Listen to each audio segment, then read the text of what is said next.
Okay. Good morning and welcome. Herb, it could be a good morning. I hope. That's Herb. He's doing the sermon this morning. I'm Jackie. I'm the worship associate. And my pronouns are she, her, and hers. I am your worship associate for this service of the Unitarian Universalist Fellowship of Charlotte County. I have light blonde hair with highlights and a multicolored dress. Now who's laughing at me? Okay, folks, this is what I got. This is what you get. Well done. You think so? Whew. Okay, where are we? Oh. It's a good thing this isn't recorded. Whew. As you have heard, we start our service each week by singing an invitation to gather together, even as we are scattered in many different places, and whether our sacred space be virtual or live.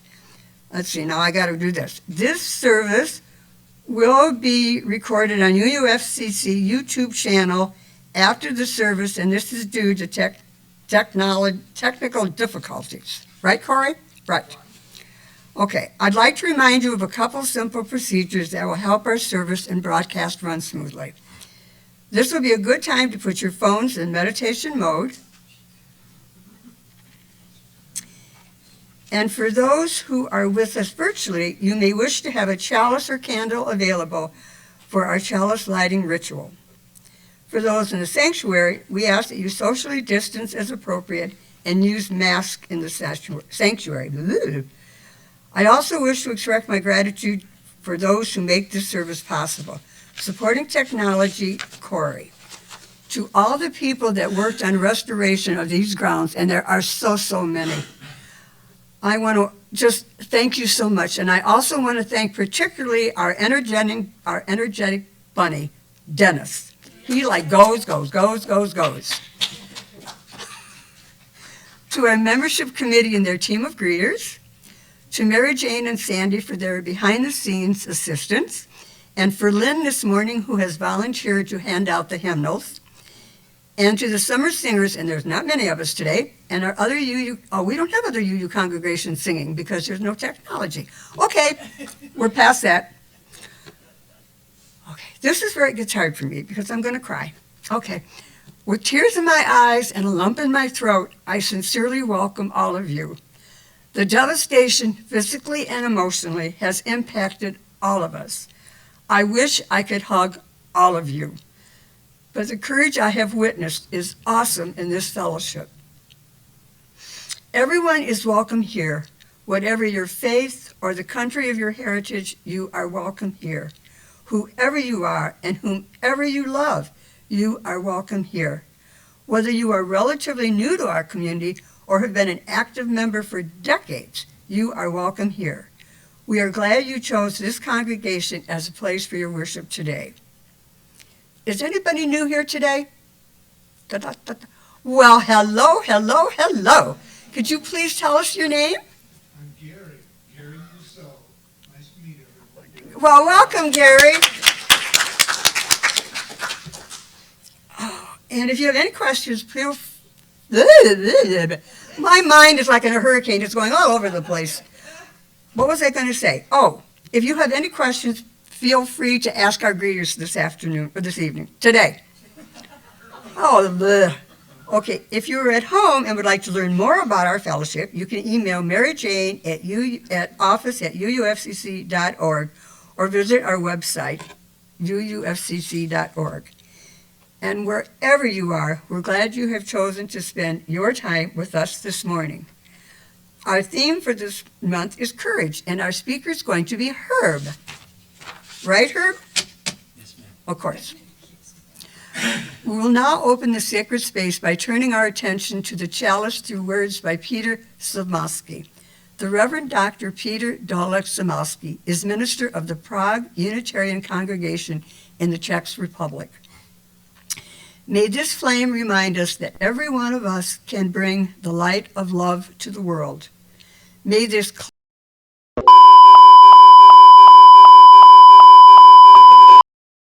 Thank you, Robert.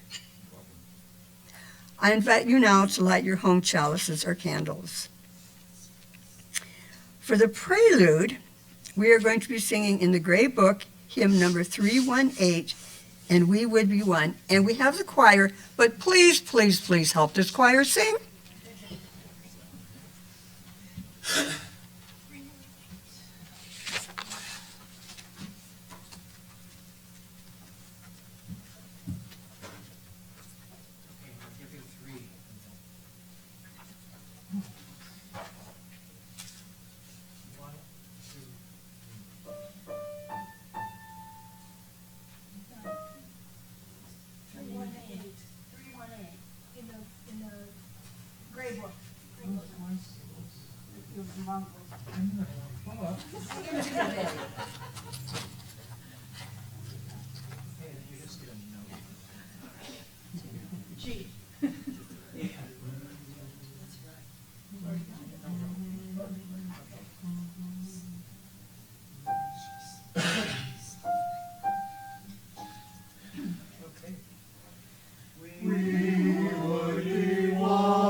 I want to show you this picture.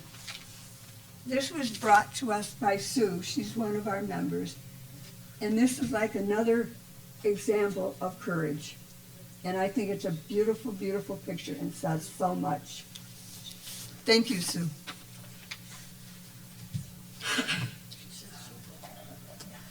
Okay, our opening words today come from Congratulations, by the way, Some Thoughts on Kindness by George Saunders, adapted from an address to the Syracuse University graduating class of 2013. I can look back and see that I've spent much of my life in a cloud of things that have tended to push being kind to the periphery. Things like anxiety, fear, insecurity, ambition, the mistaken belief that enough accomplishments will rid me of all that anxiety, fear, insecurity, and ambition. The belief that if I can only accrue enough accomplishments, money, fame, my neuroses will disappear. I've been in this fog certainly since at least my own graduation day. Over the years, I've felt kindness, sure. But first, let me finish this semester, this degree, this book. Let me succeed at this job and afford this house and raise these kids. And then finally, when all is accomplished, I'll get started on the kindness. Except it never all gets accomplished. It's a cycle that can go on, well, forever. So quick, end of speech advice. Since, according to me, your life is going to be a gradual process of becoming kinder and more loving. Hurry up, speed it along, start right now. There's a confusion in each of us, a sickness, really, selfishness. But there's also a cure. Be a good and proactive and even somewhat desperate patient on your own behalf. Seek out the most efficacious anti-selfishness medicine energetically for the rest of your life. Find out that what matters you kinder, what opens you up, what brings out the most loving, generous, and unafraid version of you, and go after those things as if nothing else matters, because actually nothing else does. To the extent that you can, err in the direction of kindness. Do those things that incline you toward the big questions and avoid the things that would reduce you and make you trivial. That luminous part of you that exists beyond personality, your soul, if you will, is as bright and shining as any that has ever been, bright as Shakespeare, bright as Gandhi, bright as Mother Teresa. Clear away everything that keeps you separate from this secret, luminous place. Believe that it exists. Come to know it better. Nurture it. Share the fruits tirelessly. And here ends the reading from his talk. Now, in tradition, we have a long tradition of UUFCC of sharing our joys, sorrows, and life milestones by entering them into the Book of Life. These messages can be written in the red book at the back of the sanctuary. Susie, will you please bring up the red book? Those at home are welcome to email your entries to bookoflife@uufcc.org. Messages should be sent no later than Saturday prior to the services. Thank you, Susie. All entries will be read by the worship associate on Sunday morning. After that, emailed messages will be entered into the actual red book. After I have completed reading, we will enter into a moment of silence, followed by our hymn, number 1031 in the teal book, Filled with Loving Kindness. Now, let's see if we have any entries. November 24th. Oh my gosh, I was reading 2019. That is a good shot. Okay. Please keep all the folks who lost their homes to this morning's tornadoes are in your thoughts and prayers. Thoughts and prayers ask for the family and friends of our long-term friend, Stacy Hostler, who died last week from brain surgery. Holy cow. Excuse me. I don't think I'm reading the right ones. Stacy died a while ago. Excuse me. What? Okay, this is just like, keep going, Jackie. April 10th. Anybody else? May 8th, June 26th. Here we go. Holy George. August 7th, August 21st. Jackie, could you get a little closer to the mic? I sure can, Sue. Thank you. As soon as I figure out what I'm doing. 9/18.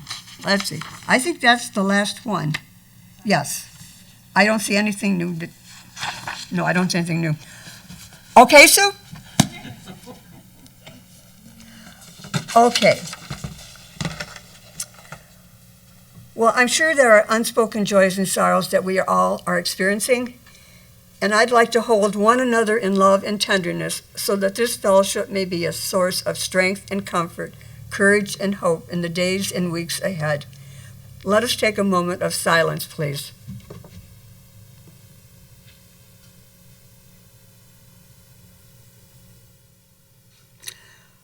Okay, we're going to be singing Filled with Loving Kindness. It's in the teal book, number 1031. Sue, you can come up and sing with us if you'd like.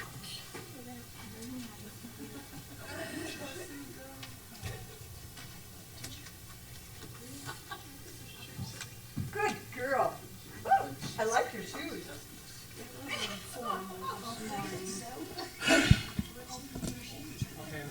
Oh, and we were singing all three verses, okay? Okay. Yeah. One, two.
I think we need a little more practice.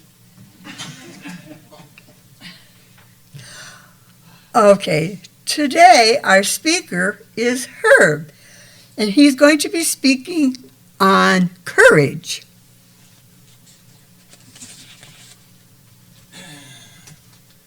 It's clear this what it takes to stand up. That's all right. I don't think I need this. You sure? That's all right. You want the mic though, right?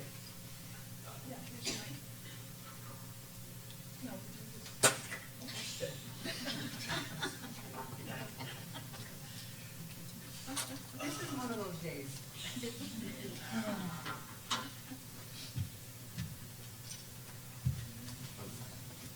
Can you hear me?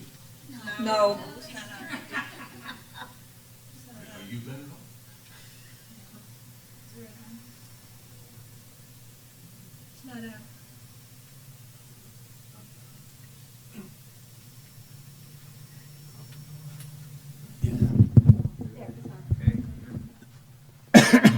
Can you hear me cough now? Okay. All right. I can't wait to hear what I have to say. Okay. Not too many pages. These are the words of Reverend Rod Richards. Home on the Range. Almost everyone knows the words to that, right? At least to the first verse or two. I do too. But there's one verse I always get wrong. It comes right after that wonderful image of deer and antelope playing. And I always wonder what they're playing. Hide and seek? Freeze tag? Bocce ball? But right after deer and antelope playing whatever it is they're playing comes this, where seldom is heard an encouraging word. An encouraging word. That's the way I hear it in my mind. And then I must correct myself to remember the real words to the song, where seldom is heard a discouraging word. Can you imagine a place like that, where one seldom hears discouraging things? That is not the range in which I have been living. Rather, it's been a matter of how many discouraging things I can handle hearing today, and how can I possibly respond to them all? How can I possibly respond to any? Discouragement, after all, is the feeling that any response I can come up with will be insufficient, ineffective, futile. Discouragement drains me of my belief that what I do matters, of my conviction that I can make a difference, of my sense that I matter. Discouragement robs me of courage. How can I ever replenish courage, restore courage, if I am in this world where an encouraging word is seldom heard? This is extremely important and dangerous because life, any kind of meaningful engagement with life, requires us to risk being vulnerable. And taking such a risk requires courage. And let's face it, it's far, far, far easier to discourage or to be discouraged than it is to encourage or to be encouraged. Encouragement blows up the balloon. Discouragement pops it. Encouragement requires intention. Discouragement can be a quick and thoughtless act. And discouragement not only works faster, it can pop 10 or 20 or 30 or more balloons in the time it takes to blow up one. I can find reasons to be discouraged everywhere. I can be discouraged by the way someone looks at me and the withering look that they have given me, that I am so sure is a judgment on my very personhood, could have had nothing to do with me at all. It might have been caused by indigestion, or a painful memory, or simply an expression that I have misread altogether. I can be discouraged by things I hear, see, read. Tune into the news on any device you choose and prepare for discouragement. And a positive news story is quickly swept up in the dire and depressing tone of all the rest, and what I come to be convinced is humanity's rush towards death and destruction. I can be discouraged by personal circumstances. The problematic relationship can overshadow and even lead me to question the more healthy and supportive relationships I enjoy. The stress in my life can quickly overwhelm the peace I have nurtured. The pain can convince me it's eternal while I know the joy is fleeting. For whatever reason, humans seem programmed to believe the negative. In Dr. Phil speak, quote, "It takes 1,000 attaboys to erase one, you're an idiot." Now, whatever you think of Dr. Phil, or the phrasing that he chose, there is a truth there. A negative message, a discouraging message, tends to take on a greater significance than a positive one, an encouraging message. And if this is even close to the truth, it seems like we here should be paying attention to how we are encouraged and how we can encourage others. How do we increase our capacity for courage? Now, courage is a powerful word.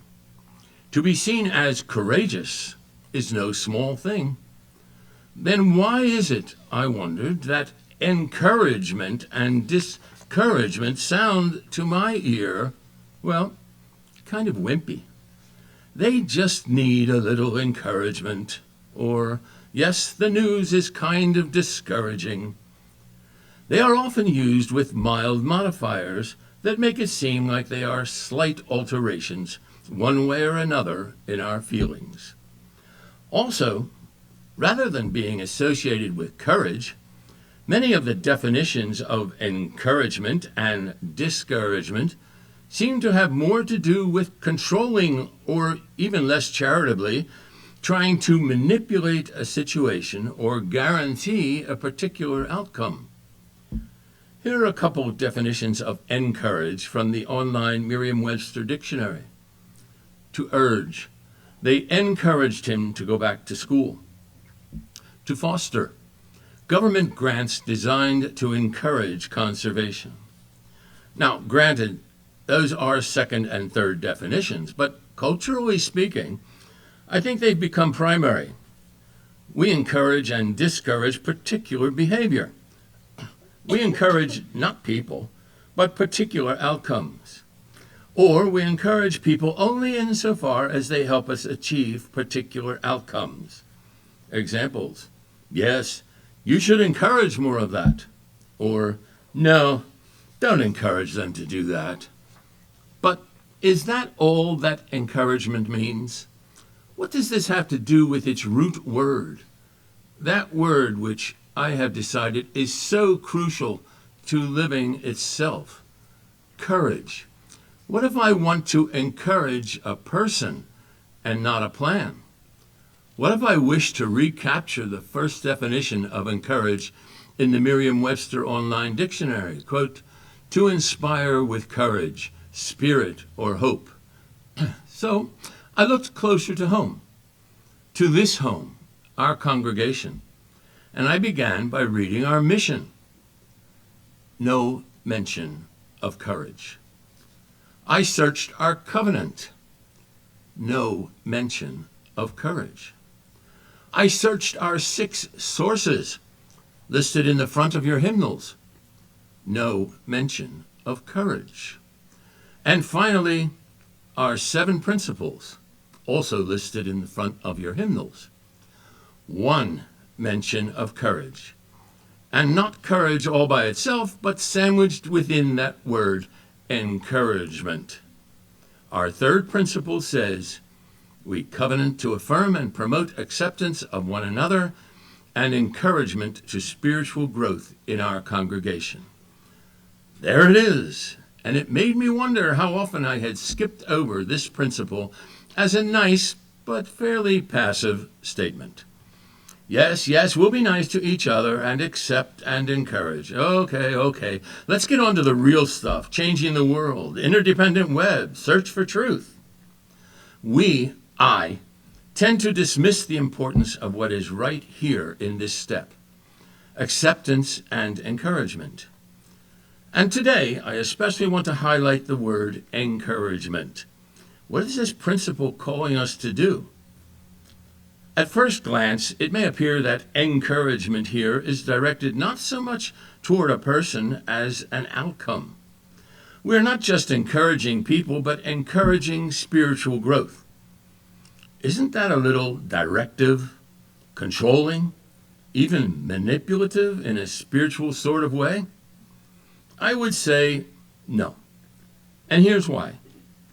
It doesn't define spiritual growth for the individual. But it just may be that spiritual growth, however we come to define it for ourselves, has something to do with deepening connections and risking vulnerability and engaging the inherent insecurity of living, all of which requires courage. And so we call ourselves to encourage one another so that we may, in the words of Beverly and David Bumbaugh, and I have no idea who they are, so that we may, quote, call out each other's strengths, wisdom, and compassion that we never knew we had. If I could add a single line to that beautiful reading from the Passover Haggadah we heard for the chalice lighting, may the light we now kindle inspire us to use our powers to heal and not to harm, to help and not to hinder, to bless and not to curse. It would be this: to encourage and not to discourage. It sounds like a small thing, but it is vitally important. And sometimes it only takes a slight adjustment in our perspective, a change in focus from the problem to the person, a stepping outside of ourselves and our own feelings or viewpoint or purpose to see another. Novelist and short story writer George Saunders, mentioned previously, said, I can look back and see that I've spent much of my life in a cloud of things that have tended to push being kind to the periphery. Things like anxiety, fear, insecurity, ambition. The mistaken belief that enough accomplishment will rid me of all that anxiety, fear, insecurity, and ambition. The belief that if I can only accrue enough accomplishment, money, fame, my neuroses will disappear. And it reminds me of some words from Julia Ward Howe's journal of 1874. Ambitious people climb, but faithful people build. Ambitious people climb, but faithful people build. We are faithfully building a community of kindness where seldom is heard a discouraging word. And I don't mean that we deny reality. I don't mean we censor information that has the potential to discourage. We're not putting our fingers in our ears or or covering our eyes to avoid addressing the challenges we face, whether personal or congregational or in our community or in the wider world. I mean that we put those things in context with other truths that we carry, expressed in our principles and sources and covenant and mission. We trust that we can call out of each other's strengths, wisdom, and compassion that we never knew we had. And I don't mean that we encourage one another in a facile or fakey manner. My earlier balloon metaphor may have given you the impression that encouragement is a lot of hot air. Not what I was going for. There are a few things more discouraging than false or superficial encouragement that does not recognize, in the words of writer Annie Dillard, the other's beautiful face and complex nature. We encourage not by glossing over the inevitable failings of human beings, but by affirming and promoting the inherent worth and dignity of every person amid our failings and our struggles. Encouragement is not a lot of hot air, but it may have to do with breath in the way that one of our hymns suggests. When I breathe out love. We concur with Saunders' advice to the 2013 graduating class at Syracuse University when he said, to repeat, to the extent that you can err in the direction of kindness. Do those things that incline you toward the big questions and avoid the things that would reduce you and make you trivial. That luminous part of you that exists beyond personality. Your soul, if you will, is as bright and shining as any that has ever been. Bright as Shakespeare's, bright as Gandhi, bright as Mother Teresa's. Clear away everything that keeps you separate from this secret, luminous place. Believe that it exists. Come to know it better. Nurture it. Share its fruits tirelessly. Nurture it. Share its fruits tirelessly. That is, I think, what we mean when we say in our mission that we will deepen connections by nurturing spiritual growth. We encourage each other along this path because we know that it takes great, quiet, persistent courage to carry it out daily in the face of so much discouragement. And we also know how powerful it can be, what it can inspire. Faithful people build, and we build one another up through acceptance and encouragement, through recognition of that luminous part of each of us. When I was sinking down beneath my sorrow's ground, friends to me gathered round, O my soul. To love and to all friends I will sing, to love and to all friends who pain and sorrow mend, with thanks unto the end I will sing. Though courage isn't mentioned directly in our mission, it is there nevertheless. Deepening connections inspires courage when we proclaim the gospel that each human being is infinitely precious. When we realize that the meaning of our lives lies hidden in our interactions with each other. When we encounter each other with wonder, appreciation, and expectation. In today's world, encouraging words are seldom heard, but we will speak them here. And we will embrace and uphold that encouragement that is wordless, letting inward love guide our deeds and acceptance open our hearts. So may it be.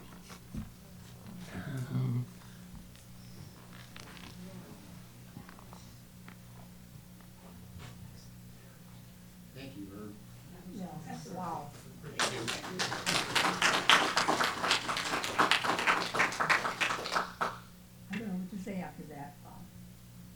Bigger. Oh, okay. It's our tradition congregations exist because of the generous support of members and friends. It is our privilege and our responsibility to ensure the health and future of this fellowship. To this end, your offering supports the ministry of this fellowship, whether by pledge or donation, and may be offered online. For those at home, you may mail checks to the office, drop them in our mailbox, or call the office to make other arrangements. We are also equipped to accept donations through the Venmo app. Payments through this app should be made to UUFCC offering.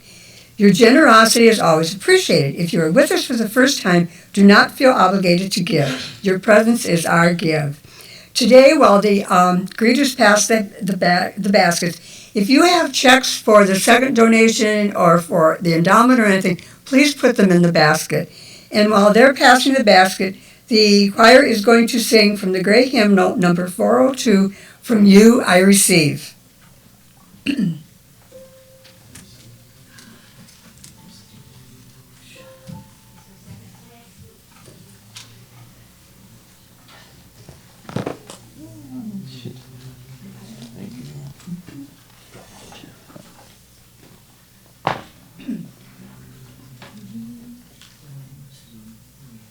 From you I receive, to you I give, together we share, and from this we live. From you I receive, to you I give, together we share, and from this we live.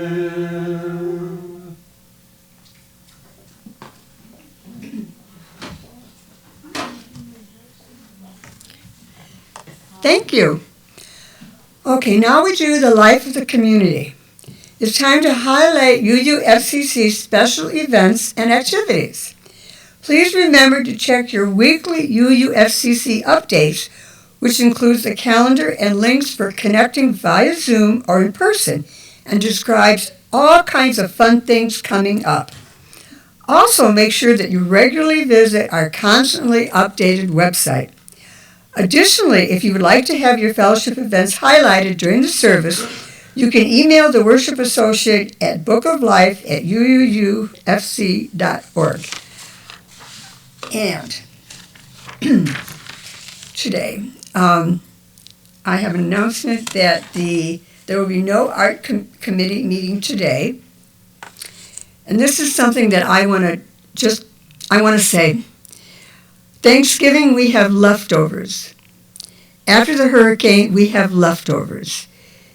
And I just want to say that if anybody feels the need to talk about something or to talk about it, please talk to one another. The caring committee has a list of all the people in the congregation, and we will be contacting everybody and calling and saying, are you okay? Do you need anything? I'm just really concerned about people, and I just hope we all can connect, because okay, I've said enough. And I thank Lynn again for passing out the hymnals, and if anybody else would like to pass out hymnals, please share with somebody or put a note on the board. The PFLAG meeting is canceled for today. Next meeting will be the regular first Sunday of the month on November 7th at noon. The UU Summer Choir will be practicing on Wednesday at 6:30 p.m. Sue, please come. The Florida State Board of Education will vote on 2 proposed rules on October 19th in Orlando, and these are just sick rules. The first rule, Faculty Separation Rule, addresses parental notification about students' access to bathroom and locker rooms. The Inclusive Teacher Discipline Rule threatens to revoke teachers' licenses or their certificates for providing classroom instruction on sexual orientation or gender identity in kindergarten through 3rd grade, or for teachers providing classroom instructions on issues outlined in the Stop WOKE Act in any grade level. This includes discussion of white supremacy. These proposed rules weaponize recently passed legislation against students, families, and educators. Both proposed rules are overt attempts to intimidate school districts and teachers that affirm the LGBTQ students or attempts to teach accurate history. The Board of Education meeting is on October 19th from 9 a.m. to 12 noon at the CARIBE Royal Orlando, 8101 World Center Drive in Orlando, Florida, 32821. Wow, and there's an RSP link that you can go to. On Saturday, October 22nd, the J.D. Hamill Park Sarasota Pride in the Park presented by Project Pride. Sarasota Pride on Sunday, October 23rd is Sarasota Sober Social Arcade Matters, the arcade party at St. Armand's Circle. Okay, we're going to be singing, all of us, in the Teal Book, number 1008, Heart is in a Holy Place. Sue? I love to bug her. If you know Sue,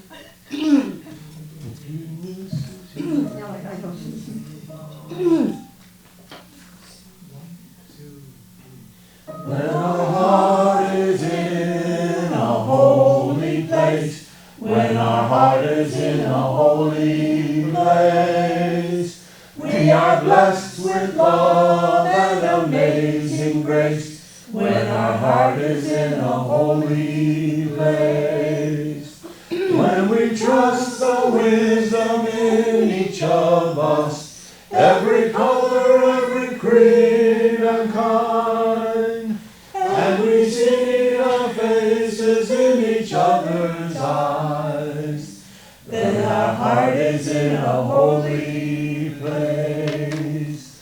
When our heart is in a holy place, when our heart is in a holy place, we are blessed with love and amazing grace. When our heart is in a holy place, when we tell our stories from deep inside, and we listen with a loving mind, and we hear our voices in each other's words, then our heart is in a holy place. When our heart is in a holy place, when our heart is in a holy place, we are blessed with love and amazing grace. When our heart is in a holy place, when we share the silence of sacred space, and the God of our heart stirs within, and we feel the power of each other's faith, then our heart is in a holy place. When our heart is in a holy place, when our heart is in a holy place, we are blessed with love and amazing grace. When our heart is in a holy place, when our heart is in a holy place. good job.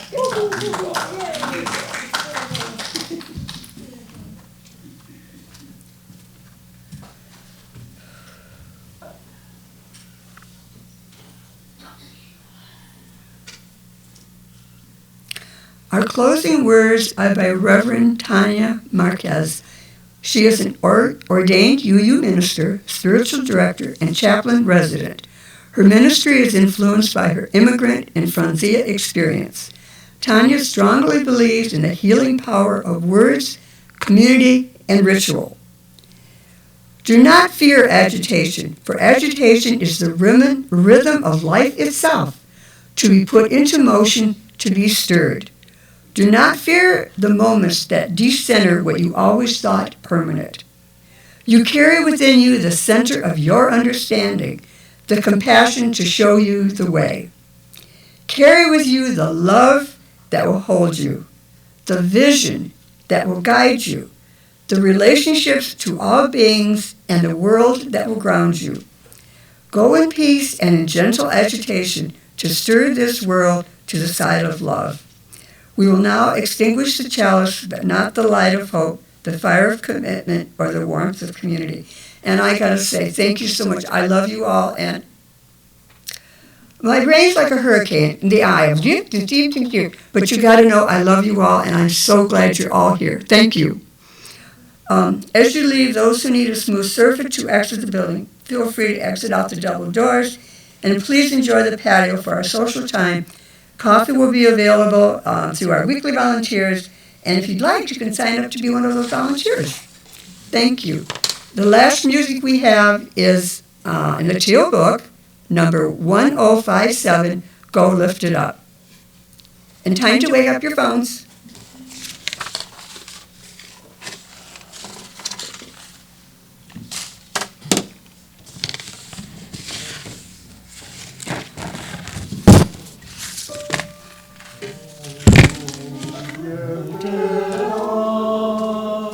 Lord bless your way. Moonlight, starlight, light your journey into peace and the brightness of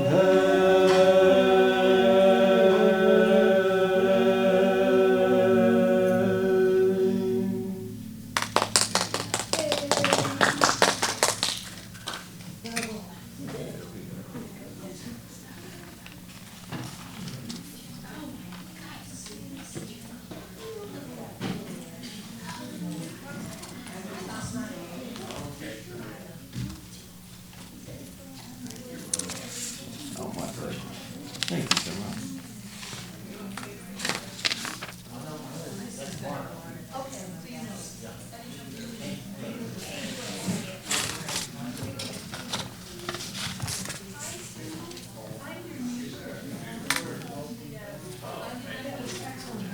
Thank you. You picked it, so could have bombed or could have